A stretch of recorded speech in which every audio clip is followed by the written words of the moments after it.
it just fell into my lap. I Mhm. worked for a French opera with Sanjay Leela Bhansali. Mhm. We did a French opera in Paris Mhm. at the Théâtre du Châtelet in 2009, which was Okay. actually Padmavati, Okay. which later he did Mhm. into a film.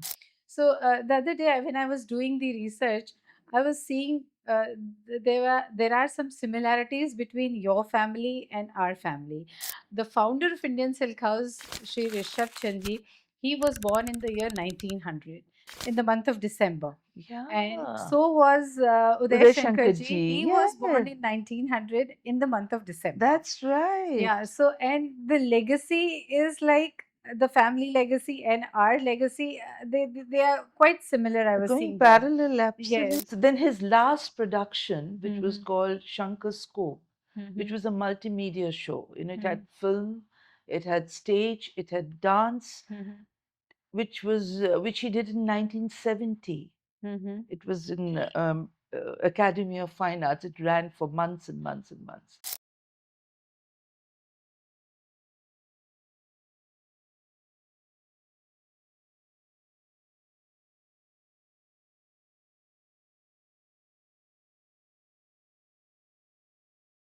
Namaskar.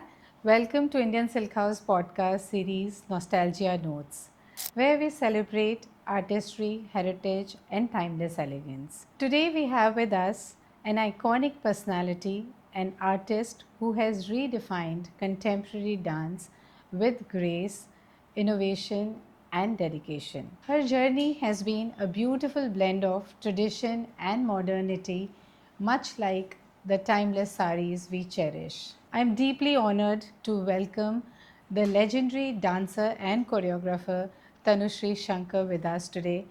Ma'am, thank you for coming here on podcast Nostalgia Notes. It's a it's an endeavor from Indian Silk House to mark the journey of 100 years. So Wonderful. আপনাকে এখানে দেখে কি ভালো লাগছে, I just can't express. Thank you for inviting me to this wonderful occasion. Yes. আমাদের তো ফ্যামিলির যে লেগেসিটা আছে with your in-laws, your mother-in-law, your father-in-law, they used to go to our College Street shop a lot. So আমাদের the connection between Shankar family and Indian Silk House is long. So being 100 years journey, আমার মনে হয় যে আহ, একটা ফ্যামিলির সাথে একটা bonding তৈরি হয়ে যায়, না not just an individual. So this has been the connect between Shankar family and Indian Silk House. This is what I have heard from my father-in-law. So to begin with, I would ask you to take us back to your early days. Uh, what first inspired you to step into the world of dance? You know, uh, at the very outset, I would really like to thank you for inviting me to this really wonderful, Pleasure is ours, ma'am. Totally pleasure is it is a ours. really very interesting podcast because to be a part of this wonderful, occasion of, of Indian Silk House. Actually, I don't come from a dance background at all Okay. So because this makes it more interesting. This yeah, makes your journey more interesting. because my father was a doctor Okay. in the army, Mm-hmm. and I come from a very academic background, Mm-hmm. the lawyers and doctors family. Mm-hmm. It just happened that I had completely no interest in being any of those, and Okay. I had a lot of interest in music and dance, and it just, Mhm. I think Some it's one. creative instinct was there Absolutely, from yes. beginning. And the thing was that in army life, Mhm. it's a very cosmopolitan, Mhm. life that we have. Mhm. And, so we had this opportunity of celebrating all kinds of, festivity. Mhm. So at the drop of a hat, we would do any kind of dance and function as a Mhm. child. So I Mhm. always had the opportunity of take participating. So Mhm. maybe, that was an instinct that got me loving dancing. Mhm. I didn't have any kind of a formal training at that time. Mhm.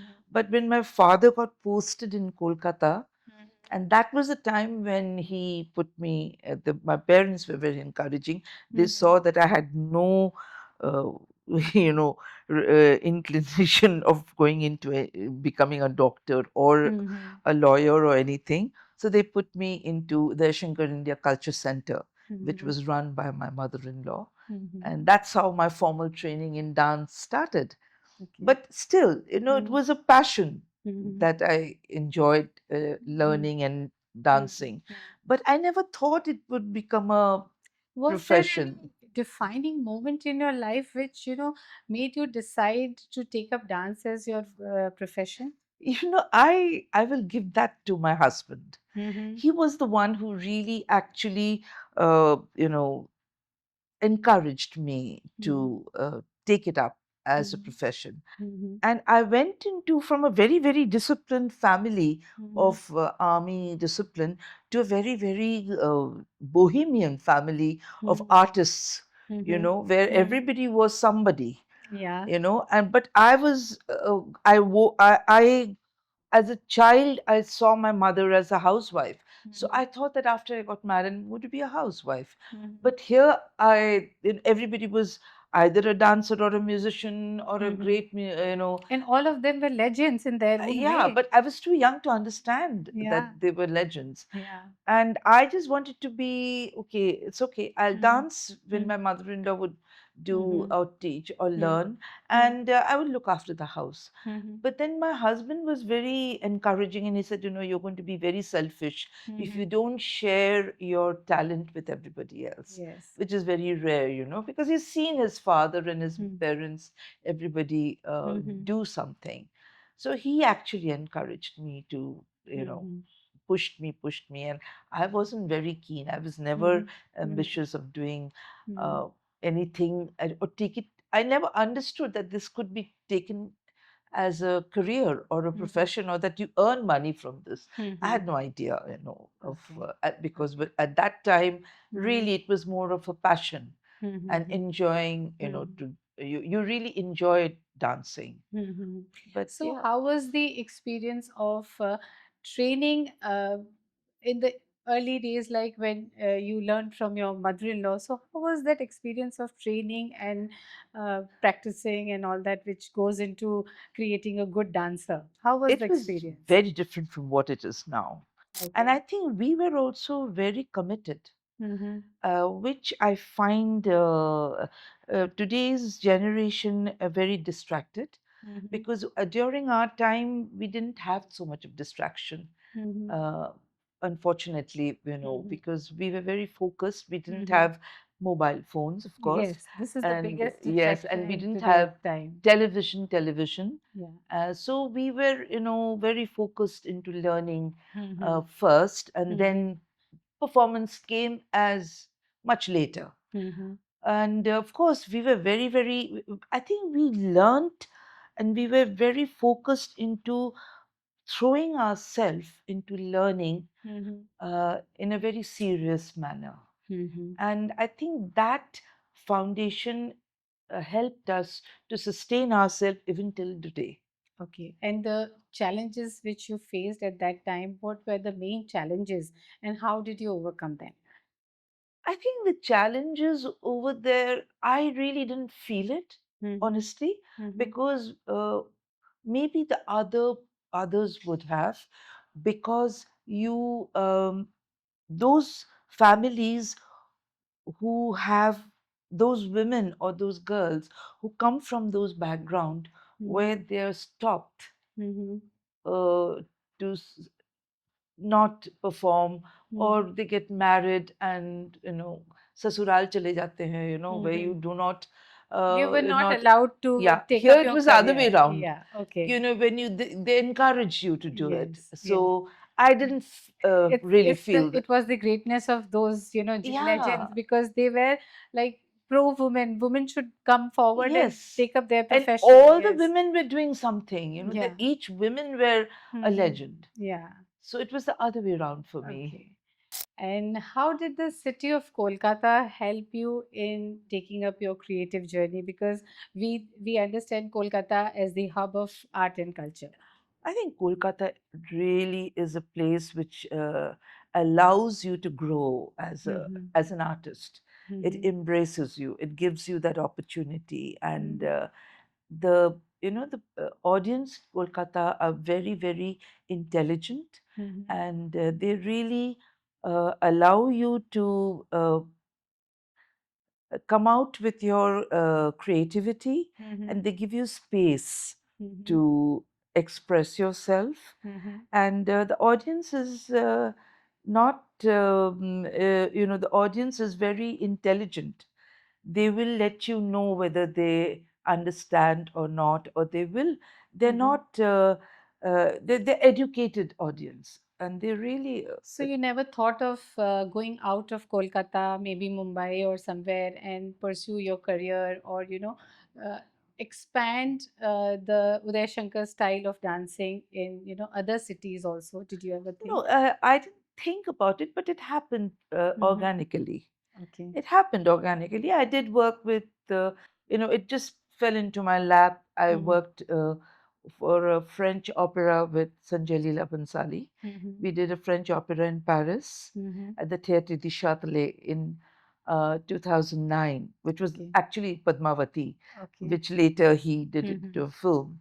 And Mm-hmm. it was a French opera. It was Mm-hmm. all French opera singers, Mm-hmm. and the only Indian dancers were my group Okay. dancers, and Mm-hmm.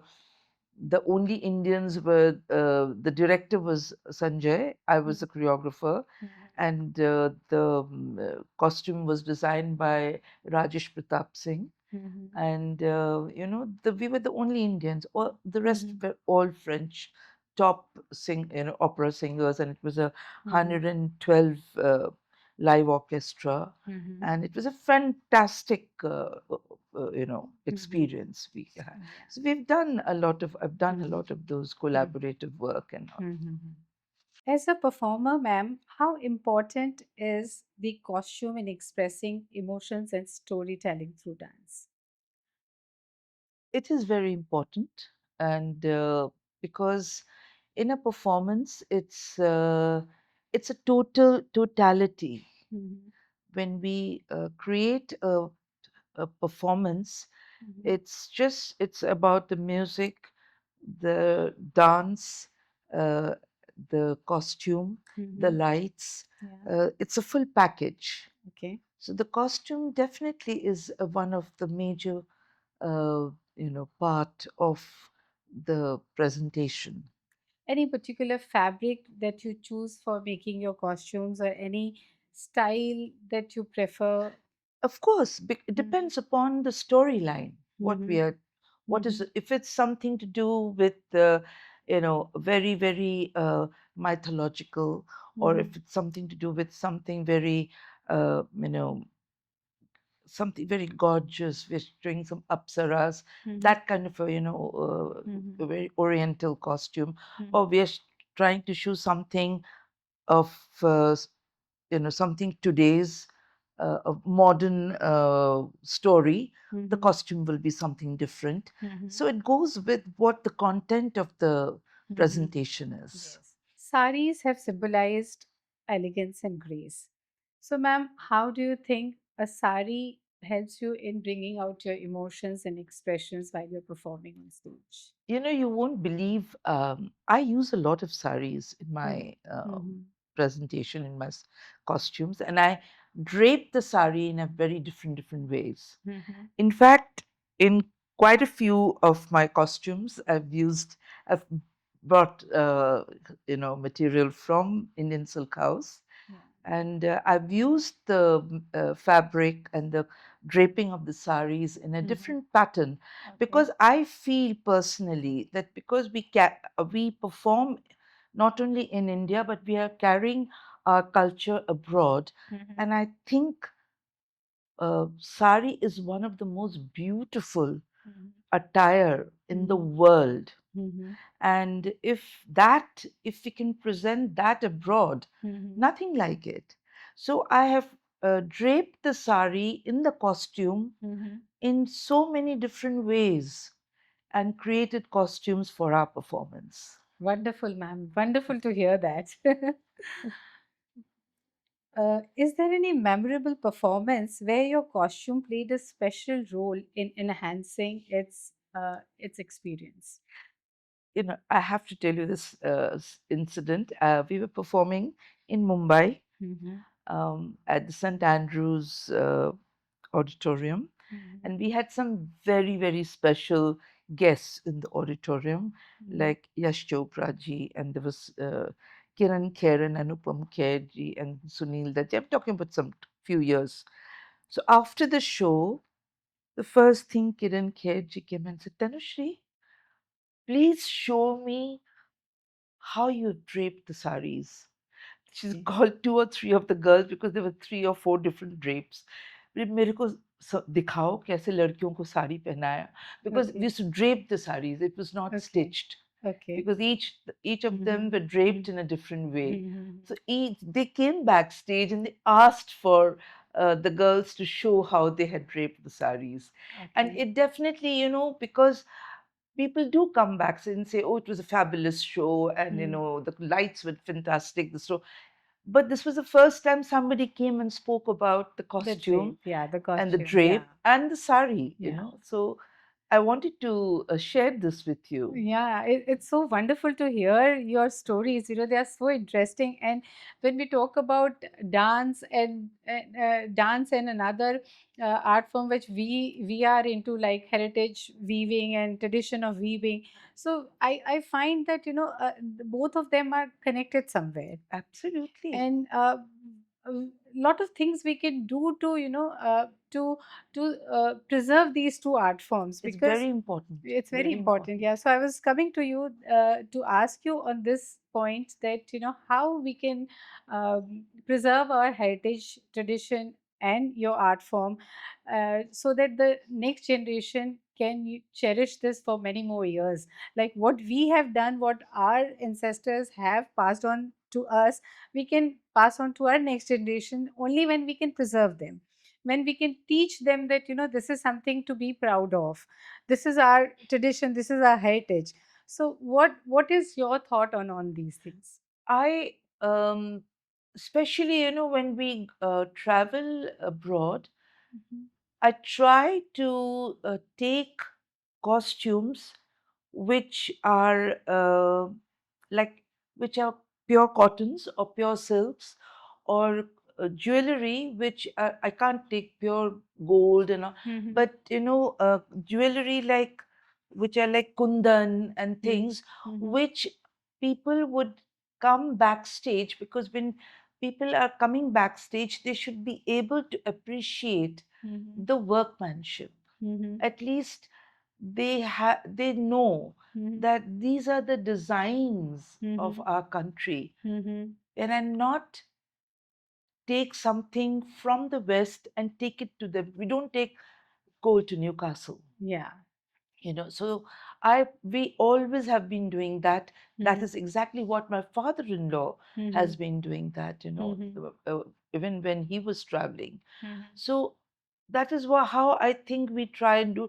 It is very difficult to take real work and workmanship, because it becomes very expensive Yeah. when you're taking a group of say 15, 20 dancers, Mhm. each one to wear pure embroidery, Mhm. because it becomes really expensive. Yes. But having said that, we try to take at least like I some of the saris are pure silks. Mhm. Some, maybe if it's a solo dance, we'll try and make it nice pure ghagra, where you Mhm. have real Some good brocades and some brocade Banarsi work, yes, fabrics, those rich fabric, fabrics. which Yeah. which is affordable for one or two costumes. Mhm. But when at least people can come and appreciate the workmanship Mhm. and the look and the Mhm. fabric Mhm. of India, Mhm. and and feel You're proud. doing a commendable job to Trying take to. to take our Indian heritage and Indian craft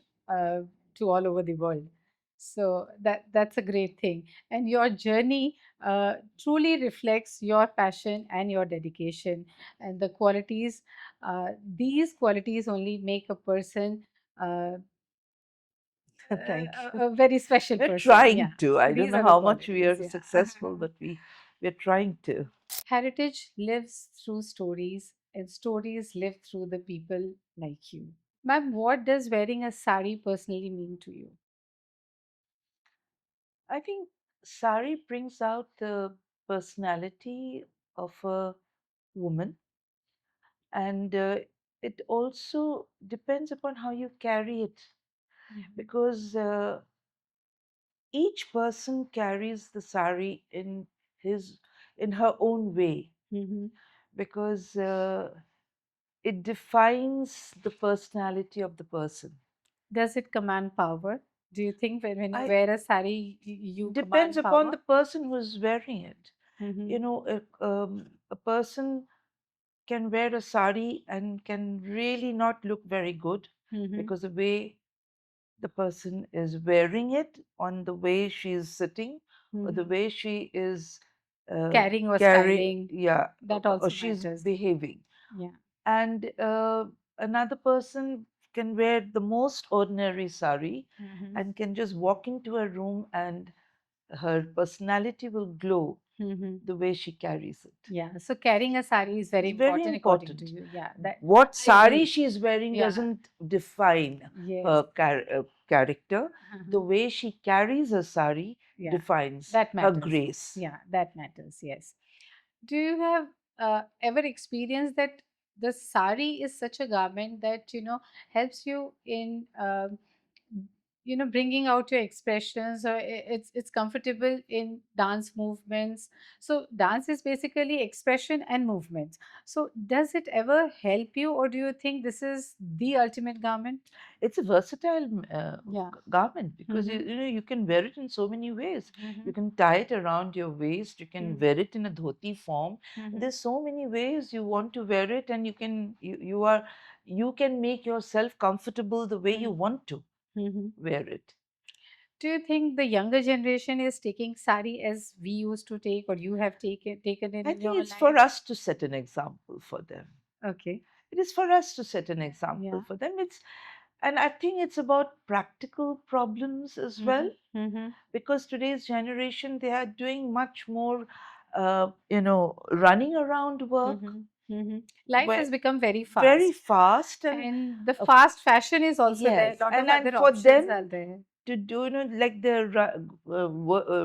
going from place to place where they have to, Mm-hmm. really rush around. Mm-hmm. For that, they have to be practical. Mm-hmm. So for that, I think they have to take, Mm-hmm. sari becomes a little bit of a Yeah. problem at Yeah. that point. But um, but there are people Mm-hmm. who do wear a sari Mm-hmm. if they want to. It's a choice you make. Yeah. It's a choice you make. But I have to tell you this, lot of people consider you as an iconic personality who carries sari so well. Oh, The other day, I was doing the podcast with Konenika Banerjee. That was my first podcast. So I just asked her this question, to tell someone, to specify someone whose sari style or sari dressing inspires her. She named you. oh my God. Oh, that's so sweet Your of sari her. is looking so beautiful, and you're Yeah. carrying it so well also. Thank you. Thank you so much. I'm asking you a question which is like, will take you to the years back. So, do you remember the first sari which you wore, or the first sari which your husband gifted you? Yes, of course, I do remember the first sari he gifted me. Yeah. He had gone to Pune Mm-hmm. for I think for a meeting at Max Muller Bhavan or something Mm-hmm. years ago. I'm talking about 1971 or two. Mm-hmm. I used to hardly wear a sari at that time. Mm-hmm. And he bought one, a Marathi, Maharashtrian, the Mm-hmm. Narayan Pet sari for me Okay. at that time. So I do remember that. So you must be having lot of saris in your wardrobe. So is there any sari which you think is like you can't, get away with it, or you just can't give away to anybody? You just want to keep it in your wardrobe, even though it has like gone in the condition of deteriorating every day. So still you want to just hold on to it. Any sari is like that? I am not a person who keeps too much of an attachment. Okay. I do not keep an attachment Mm-hmm. because I feel there is I'd like whatever is given to me. Mm-hmm. I feel it's there's a time for it to be with me, and Mm-hmm. then I give away Okay. because I give away to a person Mm-hmm. to a very favorite person of mine Mm-hmm. because as a rule, Mm-hmm. if I get 10 saris as a gift, Mm-hmm. it comes, Mm-hmm. whether it's my birthday or Poila Boishakh or, Mm-hmm. it does come every time. Mm-hmm. If I keep all of it, I'll Mm-hmm. have rooms of saris. So Okay. as a rule, I always give away, Give away. Yeah. because, So you're you very have generous. you have to be, Yeah. whoever it is. And I don't like to give torn saris or Mm-hmm. rang uthawa, I don't Mm-hmm. like to give that. Mm-hmm. So I always try and give because I feel it has been with me, it has given me the pleasure of, being Mm-hmm. with, I've draped it for so many times. Mm-hmm. Now I need to give it to somebody whom I really, so I, So does your daughter wear your saris? She oh takes yeah, out from she your does wardrobe? this thing Yeah. with my mother's sari, and she Yeah. has, don't give this sari to anybody. This is going to be Just with keep me, for as me. if she's Yeah. going to wear it for so long. I don't know, Yeah. but yeah, she has some So favorites. daughters have the tendency of wearing mother's saris, so Yeah, she has the privilege of using your yeah. saris, and I'm sure you have a great collection. How does Tanusree Shankar unwind herself after a intense practice or a performance? You laugh when I say this, but I just listen to some very soothing music Hmm. and I sit and do Sudoku. I do Okay, Sudoku, I'll do some jigsaw puzzles and okay, okay. just So just to keep your keep mind my mind engaged. off. Yeah. Yeah, Okay, okay, okay. just unwind. Yeah. Don't want to do anything which I'm supposed to do. Okay. Just unwind Because myself. dancing is something which you entertain people. Yeah. People get pleasure out of it. People appreciate your craft. But is there something which you appreciate or which you think gives you a little freshness or energize yourself for the next day, anything like that? No, I really love to hear music. Hmm. I enjoy hearing music. And what kind of There was a music do time you where I love? used to watch a lot of TV. I stopped. I don't watch television. My daughter there's a TV in my room. There Hmm. used to be a TV. Hmm. বলে যে মা এই তোমার একমাত্র দেখলাম টিভিতে ছাতা পড়ে গেছে, কাউকে যদি বলি তোমার টিভিতে ছাতা পড়েছে সে লোকে হাসবে। And actually that, it was strange. Hmm. People laugh when I say, জানিস তো আমার ঘরের টিভিটাতে না ছাতা পড়ে গিয়েছিল। বলে কি করে হতে পারে? একটা স্মার্ট টিভিতে ছাতা পড়ে গেছে? And I খুলি না। I don't watch. I don't feel like watching television Mhm. at all. Mhm. Because all the time, things are popping up on your mobile phone as it Mhm. is.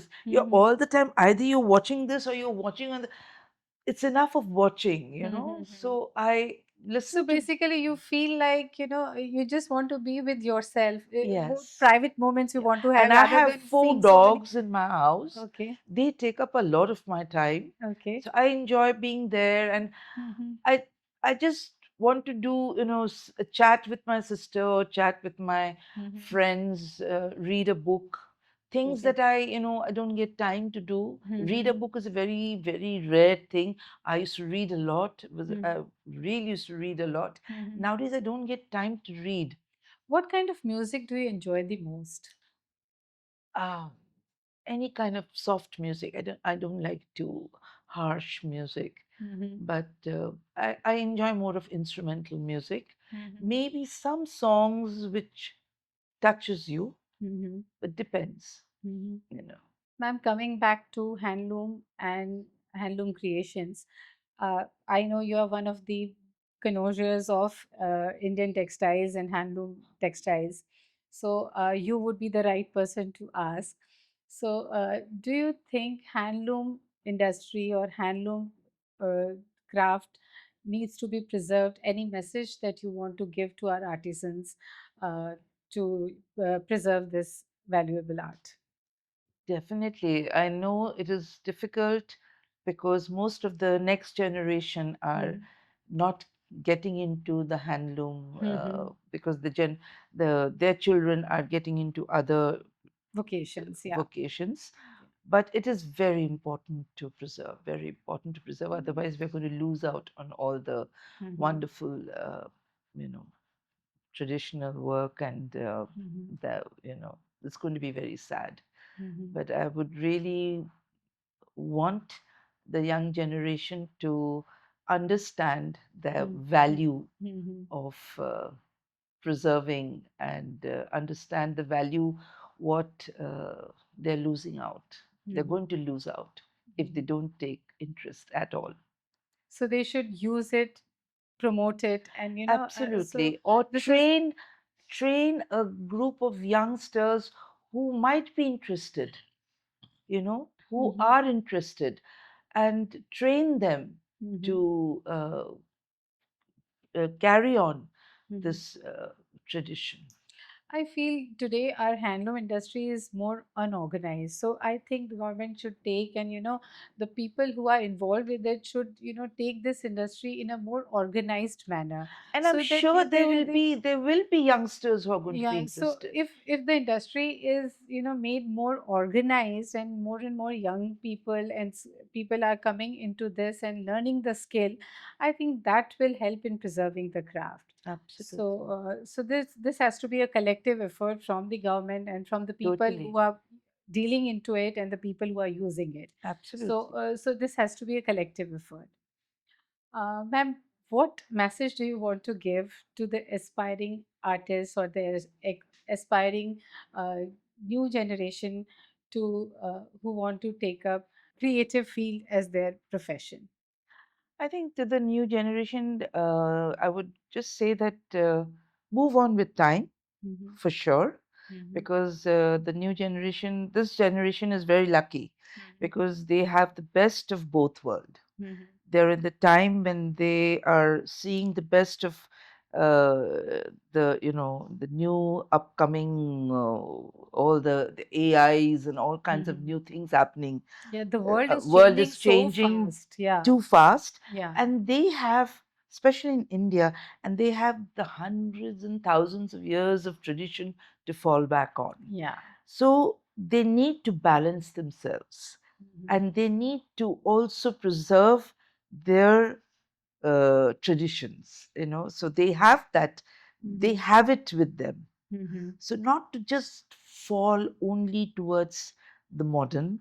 So just keep that balance of keeping your tradition. When you have it, Yeah. you have that huge bank balance, Yes.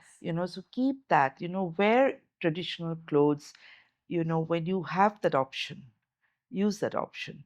There'll come a time when you will crib and you will regret that Mm-hmm. why didn't I do that? Mm-hmm. And the time is really moving in a fast track. Yeah. So I would like to tell that to the young generation. Yeah. Hold on to both. Yes.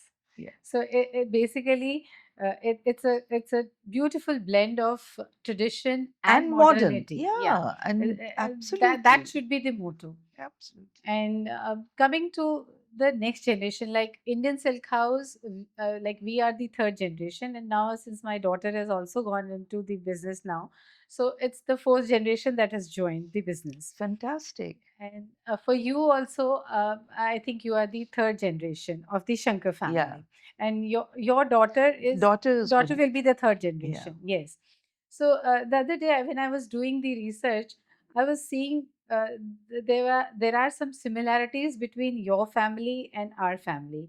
The founder of Indian Silk House, Shri Rishabh Chandji, he was born in the year 1900 in the month of December, and Yeah. so was Uday Uday Shankar Shankar ji. ji. He was Yeah. born in 1900 in the month of December. That's right. Yeah, so and the legacy is like the family legacy and our legacy, they are quite similar. I was Going seeing that. parallel, Yes, yes. absolutely. So we are so proud of these legacies. So being in business from last 25 years, I am also the daughter-in-law of this family. So are you. Absolutely. So sometimes I feel, we are so privileged. Yeah, We are so yeah, privileged to be yeah, part of these legacies, totally. which are like worth mentioning or worth living. So what is your thought on the legacies or the timeless elegance that the craft carries, like the maybe your craft or maybe our craft. So this is basically the timelessness of these two crafts Yeah. and the legacies that we carry. So what is your thought on these two? As you mentioned, the legacy of the Shankar is all the three generation is born on December. Yeah. My father-in-law, my husband, and my daughter. Okay. All three generations are in December. So Okay. my father-in-law was on 8th, my Mm-hmm. husband is 11th, and my daughter is on the 25th. She's a Okay. Christmas baby. Okay. So it's just that we never forced our daughter Mm-hmm. to become a musician or a dancer. Mm-hmm. We just let her be as to whatever she wanted to be.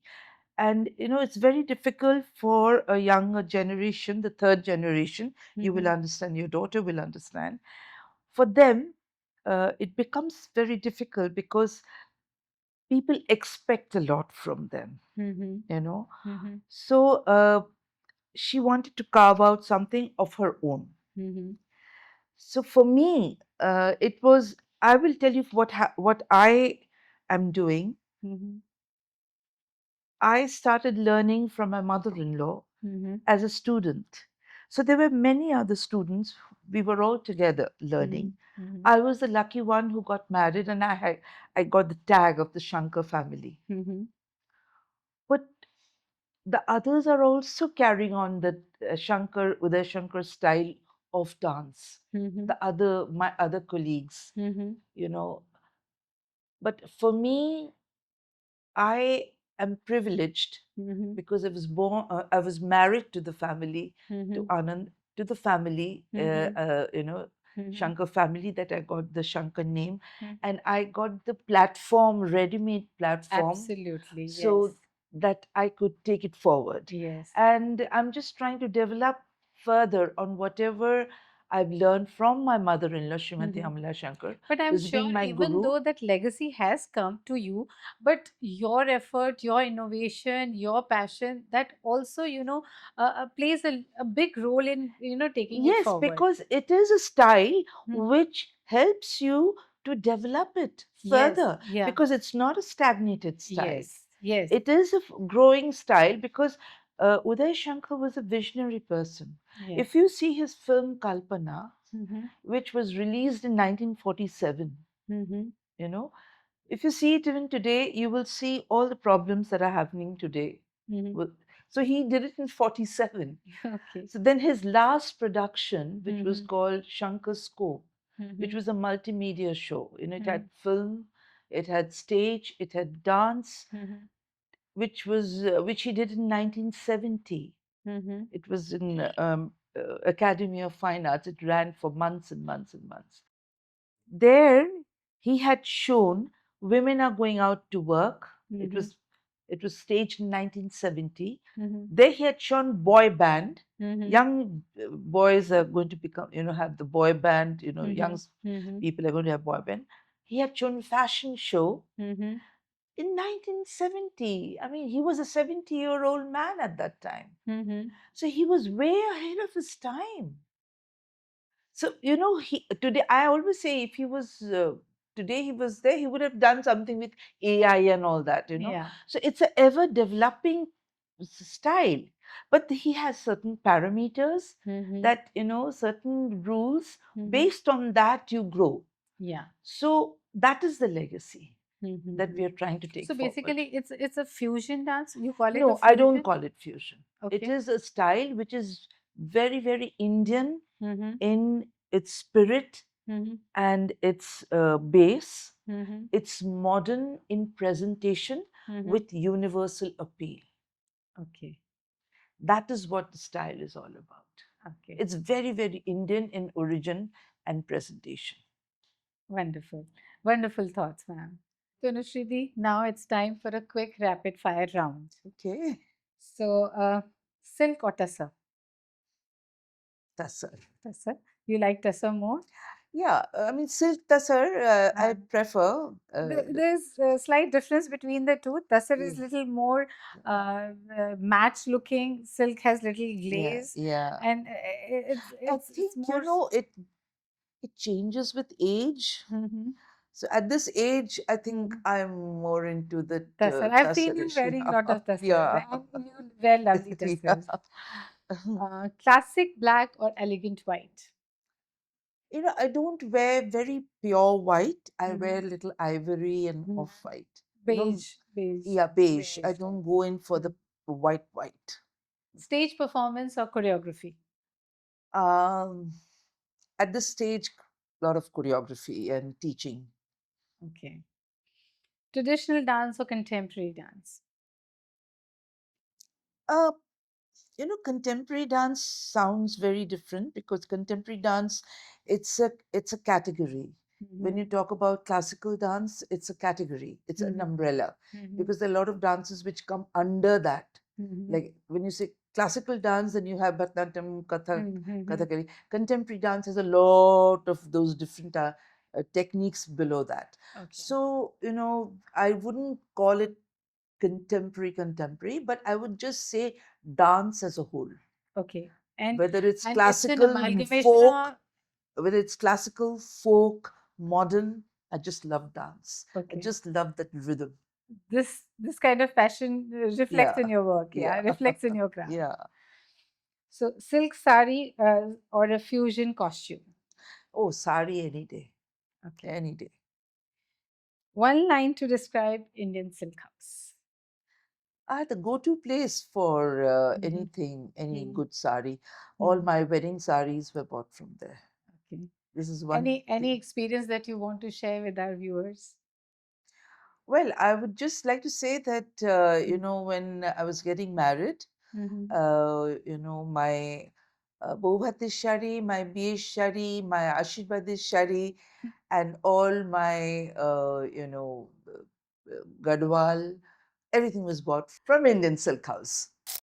Thank you, ma'am. Thank you for sharing your incredible journey and wisdom with us today. Your passion for art, culture, and your craft truly inspires us to celebrate tradition with pride and grace. At Indian Silk House, we believe every thread carries a story, much like every dance step carries an emotion. Thank you for joining me on Nostalgia Notes. We look forward to bringing you more such inspiring conversations to you on Nostalgia Notes. Didi, thank you Oh for my God. coming here. Thank It you has so been much. such a pleasure to talk to you Thank, and to know about you, to know your story and your journey. Thank you so much. It's a thank small you. gift for you. This is a wonderful, wonderful surprise. Thank you. Thank you. Thank you. It's always Thank wonderful you. to get a gift from Indian Silk House. Thank you so much, Didi. It's Thank you very, so very much. nostalgic. Thank you Thank so you. much.